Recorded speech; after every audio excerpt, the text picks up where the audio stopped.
My self Hitesh Kumar माली, आपका राजकीय उच्च माध्यमिक विद्यालय सेवाड़ी के YouTube चैनल पर हार्दिक स्वागत है। आज अपन 12वीं क्लास की आर्ट सब्जेक्ट के अंदर राजनीति विज्ञान के अंदर जो भाग ब के अंदर पहला टॉपिक आया हुआ है भारतीय संविधान की विशेषताएं, उसको पढ़ेंगे। भारतीय संविधान का जो ये टॉपिक आया हुआ है राजनीति विज्ञान की जो पुस्तक के अंदर, उसके अंदर अभी फिलहाल जो है वो कोरोना के कारण विद्यालय के अंदर कक्षाएं नहीं लग पा रही, इसलिए अपने हमारे विद्यालय की तरफ से ऑनलाइन क्लासेस श्रीमान प्रिंसिपल साहब के निर्देशन के अंदर शुरू की गई है। इसलिए आज इस पहली ऑनलाइन क्लास, राजनीति विज्ञान की पहली ऑनलाइन क्लास के अंदर आप सभी विद्यार्थियों का और उन विद्यार्थियों के अभिभावकों का हार्दिक स्वागत है। अपन पहले टॉपिक को शुरू कर रहे हैं, भारतीय संविधान की विशेषताएं। जैसा कि आपको पता है कि किसी भी देश को चलाने के लिए संविधान की महत्व आवश्यकता होती है। किसी देश की शासन व्यवस्था को चलाने के लिए कुछ नियम व सिद्धांत बने हुए होते हैं, उनको ही हम संविधान कहते हैं। अगर किसी देश को व्यवस्थित चलाना है तो उसके लिए नियम और सिद्धांत होने बहुत जरूरी है। जब तक आप व्यवस्थित प्रकार से नियम और सिद्धांत नहीं बनाएंगे, तब तक आप किसी भी देश के अंदर विकास का जो मार्ग होगा उसको प्रशस्त नहीं कर पाएंगे, या उस देश के अंदर कानून व्यवस्था की जो स्थिति होगी उसको आप बेहतरीन नहीं कर पाएंगे। तो 15 अगस्त 1947 को हमारा हिंदुस्तान आजाद नहीं हुआ, उससे पहले ही हमारे यहाँ पर जो विद्वान लोग थे उन्होंने जब अंग्रेजों के सामने मांग रखी तो कैबिनेट मिशन योजना के तहत भारत में संविधान सभा का गठन हुआ। 9 दिसंबर 1946 को दिल्ली के सेंट्रल हॉल, संसद के सेंट्रल हॉल के अंदर संविधान सभा की पहली बैठक हुई। पहली बैठक के अंदर शशिकांत सिन्हा को संविधान सभा का अस्थायी अध्यक्ष चुना गया और 13 दिसंबर 1946 को डॉक्टर राजेंद्र प्रसाद, जो उसके बाद भारत के प्रथम राष्ट्रपति भी बने, वो संविधान सभा के स्थायी अध्यक्ष चुने गए। इस संविधान सभा के अंदर ही भारतीय संविधान का निर्माण हुआ, और चूंकि भारतीय संविधान का निर्माण संविधान सभा के अंदर हुआ, इसीलिए इस संविधान को निर्मित संविधान भी कहते हैं। यह संविधान, जैसा कि दुनिया के बहुत सारे देशों के अंदर, यानी कि इंग्लैंड के अंदर गौरवपूर्ण क्रांति होने के बाद वहां के संविधान केवल परंपराओं पर आधारित संविधान ही है, कोई लिखित संविधान नहीं है। लेकिन भारतीय संविधान की अपनी विशेषता है। दुनिया के बहुत सारे संविधानों को इसने पढ़ा, हमारे विद्वानों ने उस संविधान का अच्छी तरह से विश्लेषण किया, अध्ययन किया, और अध्ययन करने के बाद ये बात पता चली हमको कि इसमें से जो अच्छाई है पूरी दुनिया के अंदर, वो हमारे संविधान के अंदर हमको समाहित करनी है। और उन देशों के अंदर ऐसी बातें जो हमारे देश के अंदर लागू नहीं हो सकती। हमारा देश अभी नवपल्लवित है, अभी नया नया इसका जो है बीजारोपण हुआ इस देश का लंबी आजादी की लड़ाई के बाद, उन बातों को हमने अपने संविधान के अंदर ग्रहण नहीं किया। भारतीय संविधान जो है, इसकी कुछ महत्वपूर्ण विशेषताएं हैं। विश्व का सबसे विशाल संविधान, नंबर 1। दुनिया का सबसे विशाल संविधान हिंदुस्तान का संविधान है। अमेरिका का संविधान, अमेरिका दुनिया का सबसे प्राचीन लोकतंत्र है, तो हिंदुस्तान दुनिया का सबसे बड़ा लोकतंत्र है। और दुनिया का चूंकि सबसे बड़ा लोकतंत्र है, इसलिए हमारा संविधान भी दुनिया का सबसे बड़ा संविधान है। अमेरिका के संविधान में केवल अमेरिका के संविधान में 7 अनुच्छेद है। कनाडा के संविधान में 147 अनुच्छेद है।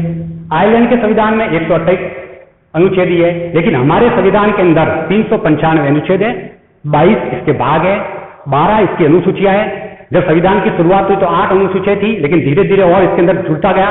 वर्तमान में 12 इसकी अनुसूचियां है। और भारतीय संविधान इतना विशाल है कि 5 इसके परिशिष्ट भी है। यानी दुनिया का सबसे विशाल संविधान भारत का संविधान है, क्योंकि ये व्यवस्थित तरीके से क्रमबद्ध लिखा हुआ है। हमारे संविधान सभा के प्रारूप समिति के अध्यक्ष डॉक्टर भीमराव अंबेडकर की तरफ से इस संविधान के एक एक नियम को व्यवस्थित तरीके से लिखा हुआ है, इसलिए हमारा संविधान दुनिया का सबसे विशाल संविधान है। नंबर 2, संविधान की दूसरी विशेषता, लिखित व निर्मित संविधान। भारत का संविधान लिखित व निर्मित संविधान है। यह संविधान दुनिया के बहुत सारे देशों के संविधानों को पढ़कर उसका अध्ययन करने के बाद सुव्यवस्थित तरीके से भारतीय संविधान सभा में लिखा गया था। और लिखने से पहले संविधान सभा में प्रत्येक धारा पर, प्रत्येक अनुच्छेद पर व्यवस्थित प्रकार से बहस होती थी, चर्चा होती थी, और चर्चा से जो निचोड़ निकलता था उसको भारतीय संविधान के अंदर कानून के तौर पर हमने अपनाया कि यह देश, हमारे देश के अंदर व्यवस्थित तरीके से ये चीज हमारे देश के अंदर लागू हो सकती है। लिखित है, निर्मित संविधान है, लिखा हुआ पूरा व्यवस्थित तरीके से निर्मित है। ये कोई परंपराओं पर आधारित नहीं है, कोई किंवदंती या कहानियों पर आधारित नहीं है, बल्कि ये संविधान व्यवस्थित तरीके से लिखा हुआ है, इसलिए इसको अपन लिखित व निर्मित संविधान भी कहते हैं। तीसरा है भारतीय संविधान की विशेषता में वयस्क मताधिकार। आपको ये जानकर अत्यंत आश्चर्य होगा कि जिस यूरोप महाद्वीप को हम दुनिया का सबसे विकसित महाद्वीप कहते हैं, उस यूरोप महाद्वीप में भी आधी आबादी यानी महिलाओं को स्टार्टिंग के अंदर, शुरुआत के अंदर, जब उस देश के अंदर लोकतंत्र, उन महाद्वीप के विभिन्न देशों के अंदर लोकतंत्र का जो बीज प्रवलित हुआ था, उस बीज के अंदर उस समय महिलाओं को भी अधिकार वोट देने का नहीं था। लेकिन हिंदुस्तान एक ऐसा देश था जिसने शुरुआत से ही, यानी हमारा संविधान जब लागू हुआ 26 जनवरी 1950 से, उसी दिन से हमारे देश के अंदर वयस्क मताधिकार है। जिस व्यक्ति की उम्र 18 वर्ष से ऊपर की है, वह व्यक्ति चाहे महिला हो पुरुष हो, किसी भी जाति धर्म लिंग से बिलोंग क्यों नहीं रखता हो, किसी भी जाति लिंग धर्म का क्यों नहीं हो, उसको वोट देने का अधिकार है। ये हमारे संविधान की सबसे महत्वपूर्ण विशेषता है कि हमने शुरुआत से ही महिला पुरुष के अंदर भेदभाव नहीं किया। जेंडर जो भेदभाव दुनिया के अंदर चल रहा था, उसका भारत ने पुरजोर विरोध किया। इससे बात साबित होती है कि हमारे देश के जो विद्वान हैं, उनकी कथनी और करनी में किसी भी प्रकार का कोई फर्क नहीं है। दुनिया के अंदर महिला आंदोलन हुए यूरोप महाद्वीप के अंदर, उसके बाद वहां के विभिन्न देशों के अंदर महिलाओं को भी मताधिकार दिया गया। लेकिन भारत एकमात्र ऐसा देश था जिसने शुरुआत में ही वयस्क मताधिकार का जो है वो हिमायती की और अपने संविधान के अंदर इसको लागू भी किया। शुरुआत में वोट देने का अधिकार 21 वर्ष था, लेकिन 61वें संविधान संशोधन से भारत के बाद में जो देश के प्रधानमंत्री और जो मंत्रिपरिषद तत्कालीन होगी, उसको यह ज्ञात हुआ कि अब 21 वर्ष की जो मतदान की हमने आयु रखी थी, संविधान जो का निर्माण हुआ था, उसको घटाकर हमको 18 वर्ष कर देनी चाहिए। तो 61वें संविधान संशोधन से वर्तमान में 18 वर्ष से ऊपर का व्यक्ति हमारे भारत में वयस्क माना गया है और उसको वोट देने का अधिकार है। उसको उसके ऊपर किसी भी प्रकार का भेदभाव नहीं किया जाता है। और यहां तक कि प्रत्येक भारतीय नागरिक जो हिंदुस्तान का नागरिक है, भारत का नागरिक है, उसको चाहे वो अमीर है या गरीब है, किसी भी जाति धर्म से बिलोंग रखता है, लेकिन उसको एक व्यक्ति को एक वोट देने का अधिकार है। हमारा देश अंग्रेजों का गुलाम था उस समय, हमको मताधिकार तो मिला हुआ था लेकिन सीमित। कुछ जमींदारों को 10 वोट देने का अधिकार था, एक मजूला किसान होता था उसको केवल 1 वोट देने का अधिकार था। लेकिन हमने उस भेदभाव को भुगता है, इसलिए हमने इस भेदभाव को तुरंत प्रभाव से दुनिया के नक्शे से मिटाने के लिए भारत के अंदर समानता और स्वतंत्रता स्थापित करने के लिए वयस्क मताधिकार के तहत किसी भी प्रकार का भेदभाव नहीं किया। चौथे जो हमारी विशेषता है भारतीय संविधान की, वो है लोकतांत्रिक व्यवस्था।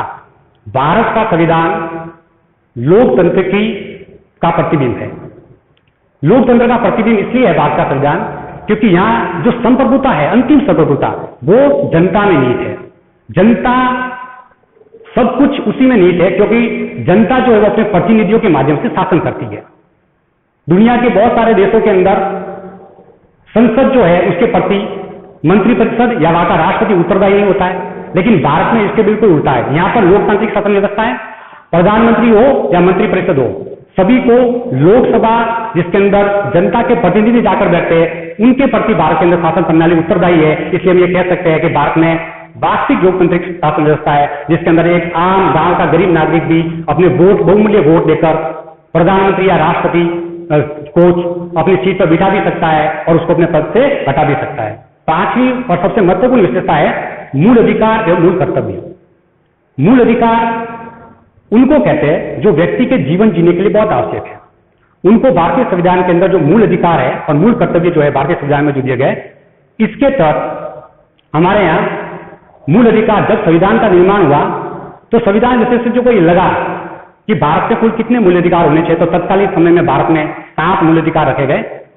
उसके अंदर 7 जो मूल अधिकार थे उसके अंदर सबसे पहले समानता का अधिकार, उसके बाद स्वतंत्रता का अधिकार, उसके बाद शोषण के विरुद्ध अधिकार, उसके बाद धार्मिक स्वतंत्रता का अधिकार, उसके बाद शिक्षा व संस्कृति का अधिकार और उसके बाद संपत्ति का अधिकार, उसके बाद संवैधानिक उपचारों का अधिकार।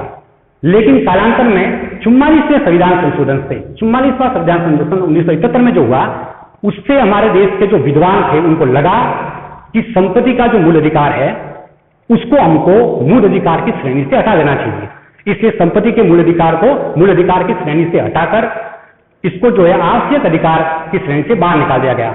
क्योंकि 1971 तक हमारे देश के अंदर जो लोग पूंजीपति लोग थे उनके पास अत्यधिक मात्रा में संपत्ति इकट्ठी हो गई थी और सरकार को कहीं के लगा था कि इनकी संपत्ति जो है उसके ऊपर कुछ आवश्यक प्रतिबंध लगाने बहुत जरूरी है। और कहीं ऐसा भी हो कि ये सरकार के ऊपर उल्टा दावा करे कि हमारा मूल अधिकार है कि हम अपनी संपत्ति को कितना ही बढ़ा सकते हैं, इसलिए संपत्ति के अधिकार को मूल अधिकार से 44वें संविधान संशोधन 1971 से हटा दिया गया।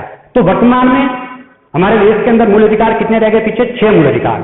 एक बार मूल अधिकार को अपन वापस टैली करेंगे, समानता का अधिकार, स्वतंत्रता का अधिकार, शोषण के विरुद्ध अधिकार, धार्मिक स्वतंत्रता का अधिकार, शिक्षा व संस्कृति का अधिकार और सबसे महत्वपूर्ण अधिकार, और ऐसा कह सकते हैं कि सभी अधिकार उसके बिना अधूरे हैं, वो है संवैधानिक उपचारों का अधिकार। डॉक्टर बाबा साहब भीमराव अम्बेडकर भी कहते थे कि संवैधानिक उपचारों का अधिकार जो है वो सभी जो मूल अधिकार इनकी आत्मा है, इसके बिना इन अधिकारों की रक्षा करना संभव नहीं है।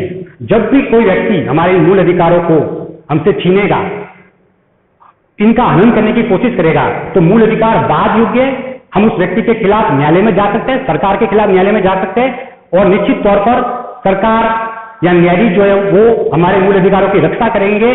विभिन्न रीट के माध्यम से संवैधानिक उपचारों के अधिकार में 5 प्रकार की रीट न्यायालय जारी कर सकता है। उस रीट के माध्यम से संबंधित व्यक्ति को पूछा जाएगा कि आपने उस व्यक्ति के मूल अधिकारों का हनन किस प्रकार से किया। नेक्स्ट, कर्तव्य। मूल कर्तव्य जो है वो शुरुआत में हमारे संविधान में नहीं थे, लेकिन 42वें संविधान संशोधन 1976, जिसको लघु संविधान भी कहते हैं, 42वें संविधान संशोधन 1976 से भारतीय संविधान में 10 मूल कर्तव्य जोड़े गए। इन 10 मूल कर्तव्यों को इसलिए जोड़ा गया कि भारत के लोगों को अपने राष्ट्र के गौरव के बारे में जानकारी हो, वो गर्व करे कि वो हिंदुस्तान के नागरिक है, राष्ट्रीय जो प्रतीक है उनका सम्मान करे, पर्यावरण का सम्मान करे, यहाँ के लोगों का सम्मान करे, उन सेनानियों का सम्मान करे जिनके बलिदान के कारण ही आज इस खुली हवा के अंदर हिंदुस्तान का एक तिरंगा लहरा रहा है। तो ऐसे में भारतीय संविधान के अंदर जो लघु संविधान संशोधन हुआ था, 42वां संविधान संशोधन 1976 के अंदर, उसके तहत 10 मूल कर्तव्यों को हिंदुस्तान के संविधान में जोड़ा गया, जो व्यक्ति को बार बार अधिकारों के साथ साथ कर्तव्य का भी बोध कराते हैं। उसके बाद 2002 के अंदर भारत सरकार को लगा कि एक कर्तव्य से हमारे विद्यार्थी वंचित रह रहे हैं, इसलिए 2002 में 86वें संविधान संशोधन से शिक्षा का मूल अधिकार, 6 से 14 वर्ष के जो बच्चे हैं उनको शिक्षा का मूल अधिकार देने के लिए भारतीय संविधान के अंदर 11वां मूल कर्तव्य जोड़ा गया। उसको कहते हैं शिक्षा का अधिकार। 6 से 14 वर्ष के बच्चों को निःशुल्क व अनिवार्य शिक्षा का अधिकार, ये उनका माता पिता का कर्तव्य है कि वो अपने बच्चों को 6 से 14 वर्ष के जो बच्चे हैं उनको विद्यालय भेजे, उनको शिक्षा अर्जित करवाए। तो वर्तमान में हमारे देश के अंदर कुल 11 मूल कर्तव्य हो गए। मूल अधिकार और मूल कर्तव्य दोनों एक दूसरे के पूरक है, दोनों एक दूसरे के बिना नहीं रह सकते। जैसे वर्तमान के अंदर पूरा विश्व कोरोना वायरस जैसी महामारी से ग्रसित है, और इस कोरोना महामारी के अंदर सरकार लगातार स्कूलों के माध्यम से, शिक्षकों के माध्यम से, आंगनबाड़ी कार्यकर्ताओं के माध्यम से, पुलिस के माध्यम से, प्रशासन के माध्यम से लगातार ये कोशिश कर रही है कि आप जागरूक बनिए। आपके मोहल्ले के अंदर कोई ऐसे लोग आ जाते हैं जो आपको लगता है कि दूर से आए, कोरोना और सोर्स से आए, तो ऐसे में आपका एक परम कर्तव्य बनता है कि आप ऐसे व्यक्तियों की सूचना, अगर उनको नोटिस नहीं मिला है तो वो आपका कर्तव्य है कि आप उसका जो है तुरंत जानकारी प्रशासन को दे, ताकि प्रशासन उनको उचित कार्रवाई करे और उनको अपने घर के अंदर होम क्वारंटाइन किया जा सके। जब आप अपने कर्तव्य का पालन करेंगे तो आपका मूल अधिकार है जीवन जीने का अधिकार। अगर आपके मोहल्ले में आपने पहले से जानकारी दे दी, कोई व्यक्ति कोरोना पॉजिटिव मिलेगा नहीं मिलेगा, तो आपके मूल अधिकार की स्वतः रक्षा हो जाएगी, आपको जीवन जीने का अधिकार मिला हुआ है। और जब आप कर्तव्य का पालन करेंगे, अधिकार स्वतः मिल जाएगा आपको। इसलिए मूल अधिकार और मूल कर्तव्य दोनों एक दूसरे के पूरक है, एक के बिना दूसरे का अस्तित्व नहीं हो सकता। आज हमने इस टॉपिक के अंदर 5 भारतीय संविधान की विशेषताओं के बारे में पढ़ा। नमस्ते, धन्यवाद।